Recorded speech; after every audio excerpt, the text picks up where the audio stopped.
গত এক বছরে যশোরের সীমান্তবর্তী এলাকায় অভিযান চালিয়ে ৩৭৭ কোটি টাকার চোরাচালান পণ্য উদ্ধার করেছে বিজিবি। এ সময় চোরাচালানের সঙ্গে জড়িত ৩৮০ জন চোরাকারবারিকে আটক করা হয়েছে। বৃহস্পতিবার বিকেলে বেনাপোল সদর বিজিবি ক্যাম্পে এক সংবাদ সম্মেলনে ৪৯ ব্যাটালিয়ন বিজিবি অধিনায়ক কর্নেল সাইফুল্লাহ সিদ্দিকী এসব তথ্য জানান। বলেন, জাতীয় সংসদ নির্বাচনকে নিরাপদ করতে গোপালগঞ্জ, নড়াইল ও যশোর জেলার ১৬টি উপজেলার ১১টি সংসদীয় আসনে মোট ২৯ প্লাটুন বিজিবি মোতায়েন করা হবে।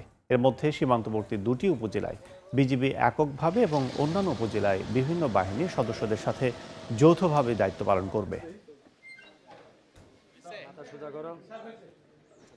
আসন্ন ত্রয়োদশ জাতীয় সংসদ নির্বাচন উপলক্ষে যশোর ব্যাটালিয়ন তার দায়িত্বপূর্ণ এলাকায় বিশেষ করে ৩টি জেলা যশোর, নড়াইল এবং গোপালগঞ্জ জেলার ১৬টি উপজেলায় ১১টি সংসদীয় আসনে ২৯ প্লাটুন বিজিবি মোতায়েনের মাধ্যমে নির্বাচন প্রক্রিয়া সুষ্ঠু এবং সম্পন্ন করার জন্য কার্যক্রম চলমান রেখেছে।